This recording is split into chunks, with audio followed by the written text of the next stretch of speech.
Well, hey there. Welcome to High Proof Low IQ. I've got a project. You're about to find out what it is. Stay tuned.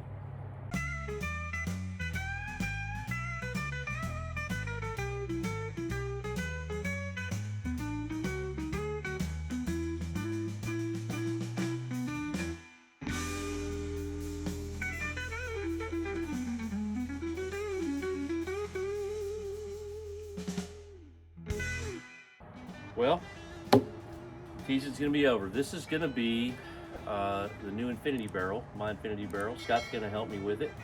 But today, it's the day after Christmas, 2025, and it just happens to be 70 degrees outside, and that's unusually warm for Chattanooga this time of year. So I'm gonna take advantage of the weather. It may rain a little bit, but what I'm gonna do is I'm gonna roll this barrel over to an area that if it doesn't leak, or if it leaks, then it won't hurt anything. So it'll be in the driveway. I'm gonna put some whiskey in it and see if it'll hold. And it's not gonna be anything great, but if it can hold, then I'm gonna start putting more and more bottles in it. If not, then I'm just gonna fill it up with water and let it soak for a couple of days. Let's get started.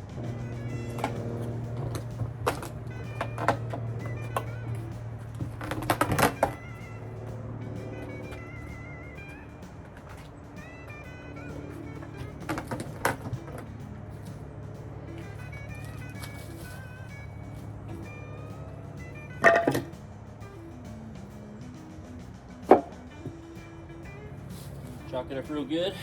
All right, so I'm gonna adjust the camera here. So I got it over here. I got it bung side up. It's not level. I'm trying to level it out a little bit. So right now, this barrel doesn't have, it just has a little bit in it, just maybe, I don't know, not very much. Maybe, my guess is about, I don't know, less than 750 milliliters in there. Probably a lot less than that. Anyway, I've had the bung out before, but when I pop the bung out, it's gonna smell great. Let's get a little closer and we'll watch that process. It's pretty easy. All right, to get the bung out, you either use a bung puller. They have a bung puller that's like a slide hammer kind of. You screw it in like a corkscrew, and then you have a slide hammer where it slides up, and then you can hit the end of it, and it will give it a shock, and eventually come out. I don't have one of those. They cost a lot of money. What I'm going to use are these. Hopefully the rubber mallet will take care of it, but if not, I will use. We will resort to more stringent measures. We must try something else. Something a little more stringent. All right, so start hitting it on either side of the bung, around the bung, and then the pressure changes will make it vibrate out. There we go. Came out. All right, so now I'm gonna smell it. Oh God, it smells wonderful in there. Wonderful. All right, so next thing, I'm gonna put a few bottles of what I would consider to be some acceptable whiskey to throw in here that I'm not worried about wasting in case it leaks out into the driveway, and we'll get started. All right, bottle number one. Kind of a half bottle. If you're curious, that's what it is. All right. Let's go with, here we'll keep it the theme, bottle number two. And I do like this whiskey, and that's part of why I'm putting it in there, because I want whatever's in this barrel to taste good. And the only rule I have for this barrel is the whiskey has to be an American whiskey, not American single malt, and it cannot be finished. So if it's finished in a barrel that contains some other type of alcohol, then we can't do that. So if, in other words, if it's a sherry finished, or if it's got a honey added to it, a honey barrel, or maple syrup or whatever, then they can't go in there, or certain woods like Amberana. I can't have Amberana in here because that'll overpower everything. All right, let's keep going.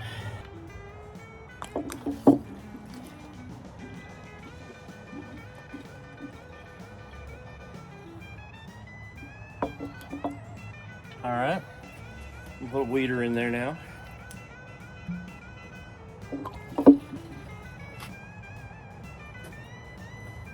These are my favorites. If you see these on the shelf, whether they're store picks or not store picks, they're always pretty good. And the price point for what you're getting is pretty good. These are generally between $45 and $55. Super good.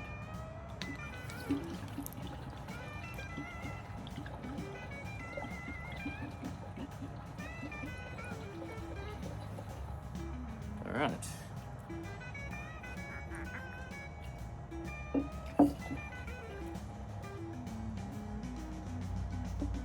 There wasn't much left in that anyway. Been open for a long time. Not a bad whiskey, just it's been open for a while, and when I tried it, it kind of had lost some of its flavor characteristics, so that's what happens sometimes. Same with these guys, been open a long time. These are store picks from the Knoxville area. That last one, and then this one too. Actually, this one is a store pick from some local guys.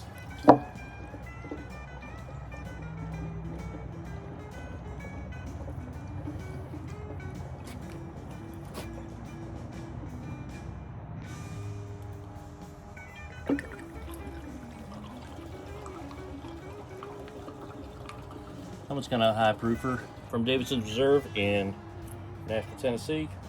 Now I'm gonna put my first rye whiskey in there.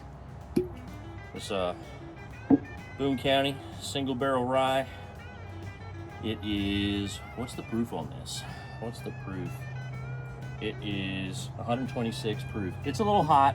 I like it. It's a pick from a local, from a group that I'm a member of that's in the Huntsville, Alabama area, which is just a couple hours away. So, all right, got a benchmark, bonded. It's going in there. It's a really good whiskey for about 20, 25 bucks, something like that, depending on where you get it. They're under 30, no matter what. Great buy. So far, I don't have any detectable leaks, which is good. Just the spillage that I did. I'm gonna put a couple of these store picks right here. This one, a buddy of mine got this for me in Dawsonville, Georgia. That's where Bill Elliott's from. Awesome Bill from Dawsonville, they used to call that. He's a NASCAR racer, for those of you who aren't in with the in crowd. I'll put that in there. It's a weeder. Rebel, single barrel. That one's 120 proof, so they proof it down to 120 for those store picks. Oh, they're not cask proof. They might be entry level. This is pure Kentucky. It's a Willet product, known for being very drinkable. I just don't drink it very often. I have way too many bottles, and so I go to what I go to. This right here, this Oak and Eden. These guys, I've got two of them, and they've got spirals in them that kind of give them some flavors, or give them some perceived maturity. The spiral fell in there, so it's in there now. That one is a Toasted Oak spiral. All right, this one I'm putting in is a Torched Oak spiral. We'll see how that goes. It's probably gonna go in there too. Yep, right in there. Torched Oak. I don't know what Torched Oak is, but we can Google it and find out. These are okay. I mean, they're not bad. And for the money, they're good. I just don't drink them often enough. All right, this is a Cooper's Craft. It's about a $30 bottle or so. Super good for the money. It's 100 proof. It's not bottled in bond, but it's 100 proof.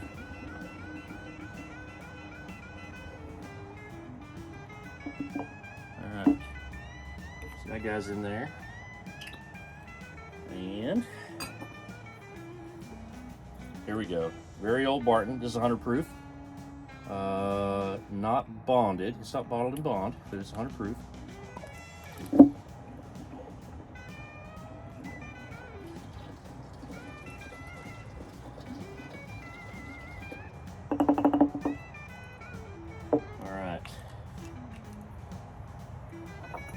Folks at Recycling are going to be super happy with me. I got another one. This is a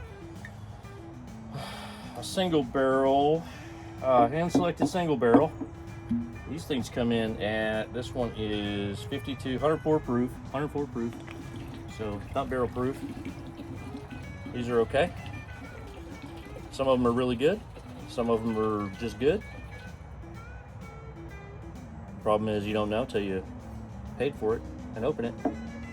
All right, and then I got another one. It's gonna be a fresh crack. If I can figure out how to get into it. It's an old tub, which for a while there, everybody was all excited about old tub. And I was too, so I bought some old tub. But I find this to be kind of, it's a Jim Beam product, and I find it to be kind of chalky. I really don't care for it.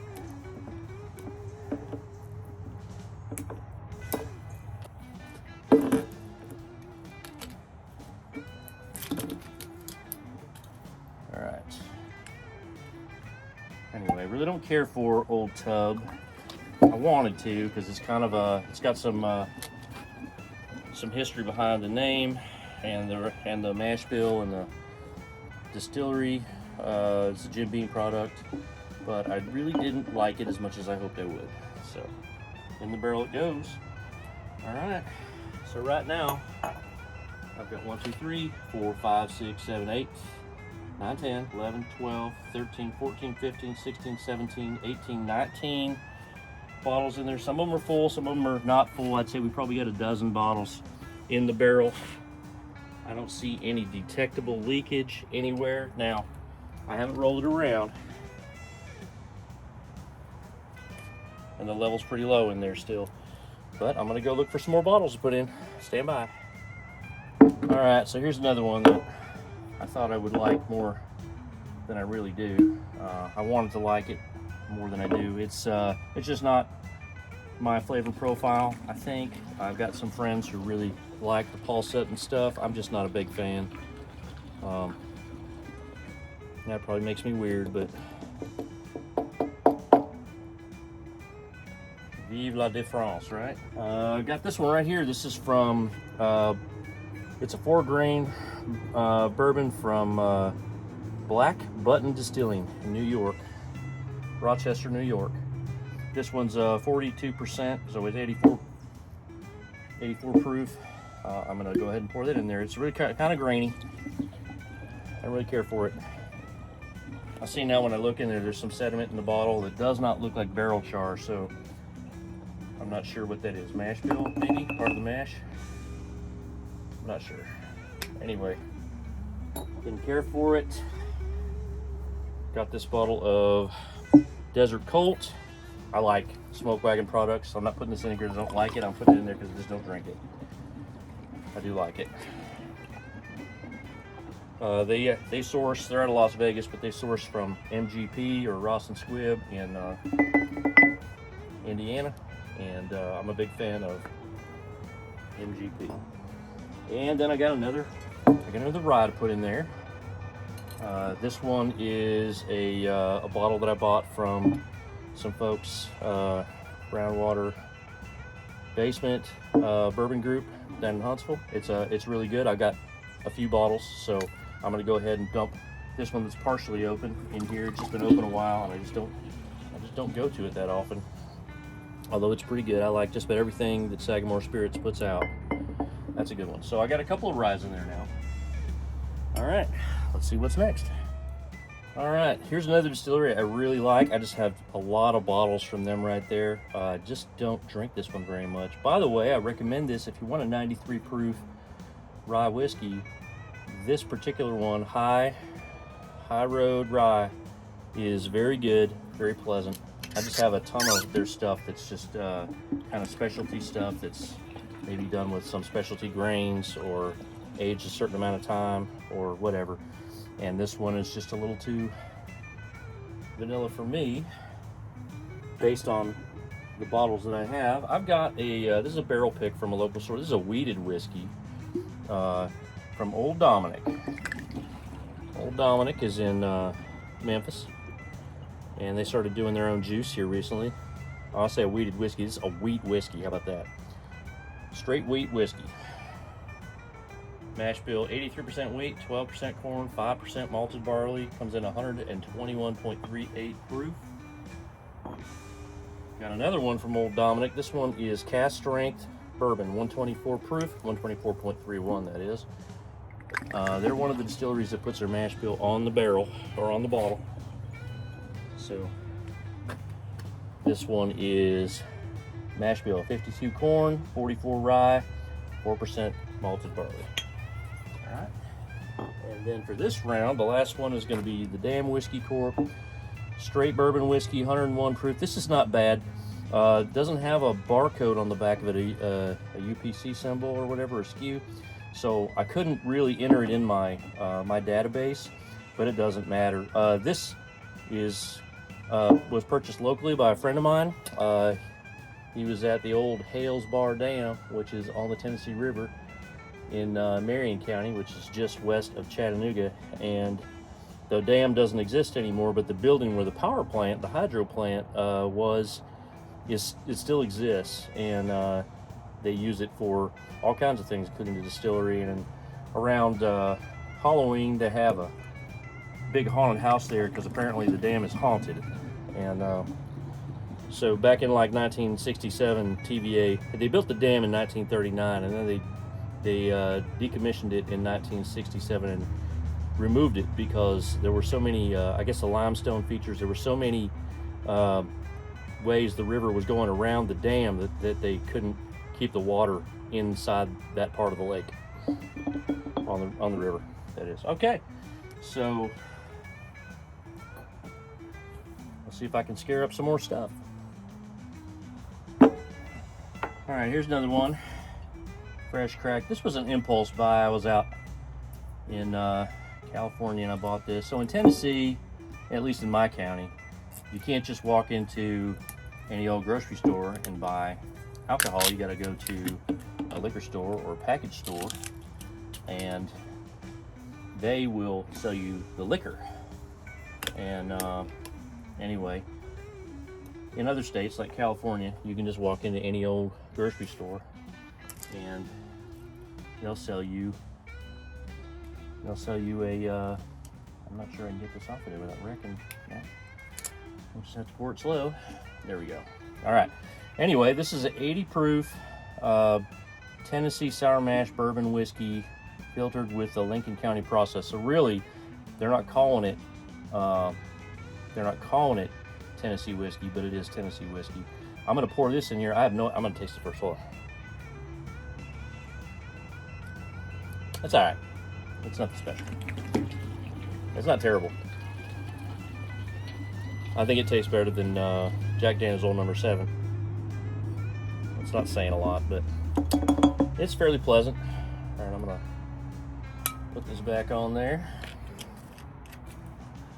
All right, got a couple other bottles that I need to get rid of. Got a tin cup. This was also a low proofer, 84 proof. It's pretty pleasant to sit around and drink, I guess, on a super hot day or whatever. It's just it doesn't have any flavor notes that really catch my palate, that really speak to me. So in the barrel it goes. And some of these are really good. This is a good one here, Pinhook. This is a fairly high proofer. It's 116 proof. And I'm gonna dump it in there. I just don't drink it often enough anymore. It's not much left in it anyway. It's been open a long, long time. All right. We'll go for another rye. Rossville Union rye. This one is 112.6 proof.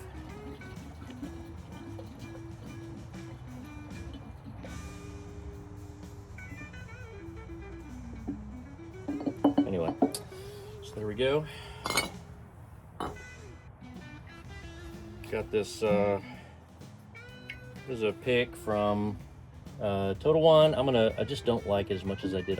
When I first opened it, I really liked it, and then for some reason it got some air on it, and there's something about it now that's kind of funky and off-putting to me. I know when Scott sees this, he's going to cry crocodile tears because he really likes this, but I just am not a big fan anymore. I was when I first opened it.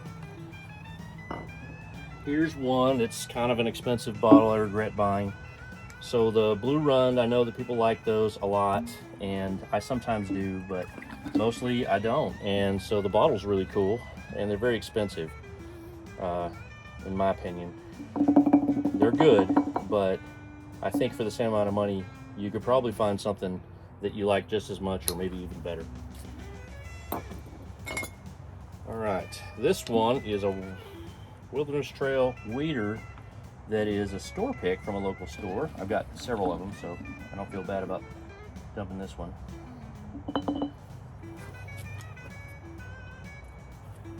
All right, here's another smoke wagon, uncut, the younger. The other one was Desert Colt.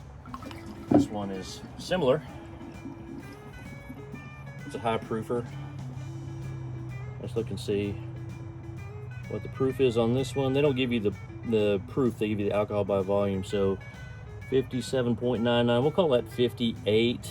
So what's that, 116? So there you go. All right. This is a 9-year-old. 9-year-old Dickel, handcrafted, 51.5. So he got a 103 proof. So that's going in there. All right. Got a Dickel 15. This one is 52.3. So 105, almost. Oh, 105. 105 point. No. Yeah. 104.6. So almost 105. All right. I was told there would be no math. All right, and this one is a light whiskey, and it's a hazmat, or at least it was. I first opened it. This is 70.5, so it's 141 proof. 140 is the cutoff for hazmat. I like light whiskeys. I'm gonna try this one. Generally very coconutty. This one is certainly like toasted coconut. Some graham cracker in there. It's very sweet. I like these. I just don't drink it very often. I just keep it on the shelf for when someone comes over and says, "What's the highest proof stuff you got?" This isn't anymore, but for a long time it was. All right, so that's good for a start, and we'll see what I can get Scott to contribute to the barrel, and in the meantime we'll just keep you updated on how it turns out. All right, so I'm done with the barrel for today, and the only leakage that I could detect was right around this little bung here. I bet I can tap that in and make that leak go away. Just tap it in there with a hammer. These are all the bottles that went in there. Now granted, probably 2/3 of those bottles were either half empty or a little below that. But I'd say at least a third of them were full bottles. If they were not fresh cracks, then they were just had a few drinks out of them, and